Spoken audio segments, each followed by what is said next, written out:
You are welcome to this channel. Don't forget to like, to share, and also to subscribe to our channel. In the news, from 1999 to date, one single family has been producing the governorship of Rivers State. Who said this? Iko Awaji. In an exclusive interview with Arise TV, Rivers State elder statesman Asukewe Iko made a striking declaration regarding the ongoing political crisis in Rivers State, stating plainly, this matter has nothing to do with Rivers people. Speaking with anchors Ruben Abati and Rufai Oseni, Chief Ikweaji offered a sweeping critique of the political conflict that has shaken the state, culminating in the suspension of Governor Sim Fubara and the controversial declaration of a state of emergency. The crisis, described as one of Nigeria's most intense political battles in 2025, has drawn national attention. Governor Fubara, now suspended, has shown little interest in returning to office, stating his spirit has left the government house long ago. Meanwhile, political godfather and minister of the Federal Capital Territory, Nyesom Wike, has denied personal animosity towards Fubara, describing him as a son and framing the dispute as a misinterpretation of intent. But for Ikweaji, the real issue lies within a political dynasty. Every political family has problems. If you watch from 1999 till date, one single family has been producing the governorship of Rivers State, and that is the family where both Wike and Fubara belong. This is a political family problem, not a Rivers people problem. It's stress.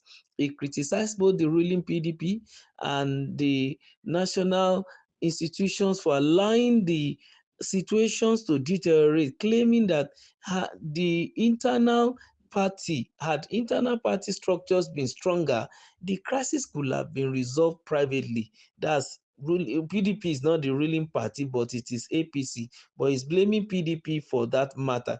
He also weighed in on the controversial emergency declaration by President Tinubu, arguing that while it may appear undemocratic, it's likely prevented greater bloodshed. There was tension in the state. People were bent on carrying out selfish interests, and if they had done so, many lives will have been lost. So when the president declared the state of emergency, I didn't see it as unconstitutional. I saw it as a bullet dodged, he said.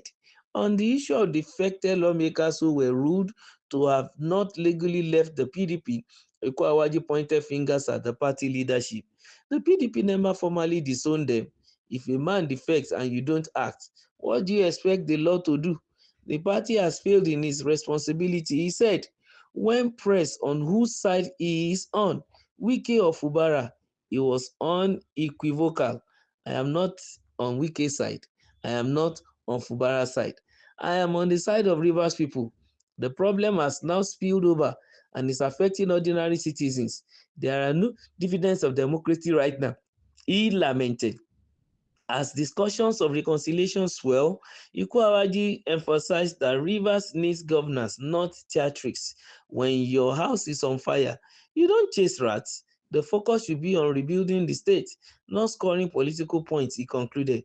The interview laid bare the complex dynamics of loyalty, party politics, and governance in Rivers State, a situation that continues to unfold with national implication.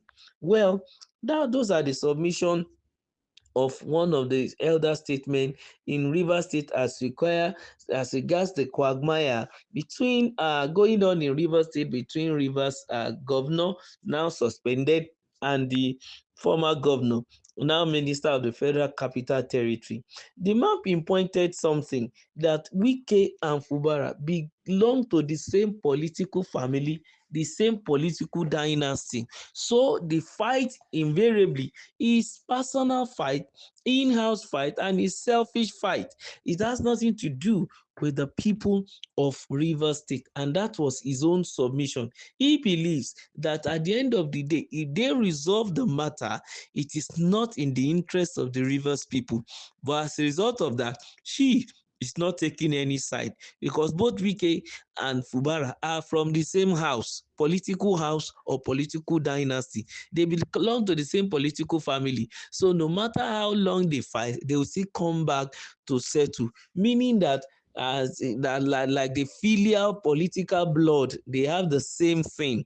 Yes, as far as he is concerned, both of them will still resolve at the end of the day, because in their political dynasty there must be father, there must be mother, there must be leaders, of course, that will eventually bring the two brothers together and resolve the matter. The elder statesman categorically pinpointed that the political godfather Wike has denied personal animosity towards Fubara, and also Fubara himself is also saying that his spirit has left the government house. Anyway, those are the statements that came out of both of them. And to a large extent, he felt that, well, everyone is saying, they are both saying whatever they like, believing that they are playing politics. And at the end of the day, the one that said he's tired of the government house, when he's offered the government house again, he will go back. And the one that is fighting him is now coming out to say, oh, he's my son. He's describing him as son. That is trying to frame that the dispute, is framing the dispute as a misrepresentation of intent. Well, whichever case, politicians will always remain politicians, and they will always want to do anything that will only be even in their own favor. In fact, Mr. Iko Awaji specifically said every political family has problems. If you watch from 1999 till date, one single family has been producing the governorship of Rivers State, and that's the family Wike and Fubara belongs to. But he also throw a jab onto the ruling, onto the PDP, that they just refuse to do the necessary thing. They allow the situation to deteriorate, and then they also claiming that they had internal party structure, which is not working at all.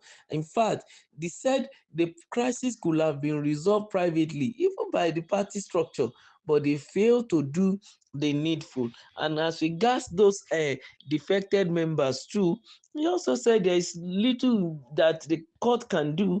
Even if the court has given a declaration which ought to stand, the party itself refused to even disown the people. You understand? And that is what is bringing an issue here. As long as the party refuses to disown the people, of course, they will continue to say they belong to the party. But the state of emergency that was now declared, Mr. Eko said it was, not unconstitutional. It didn't even appear undemocratic as far as he is concerned. It's likely to prevent a greater bloodshed. Had it been that the president refused to intervene, there was already tension in the state, and then the people were bent on carrying out selfish interests. So if they had not done so, many lives will have been lost. Well, we are so happy that there is peace in Rivers State now. Let's keep our fingers crossed to see the outcome of their reconciliation. Don't forget to like, keep sharing, and don't forget to subscribe. Thank you.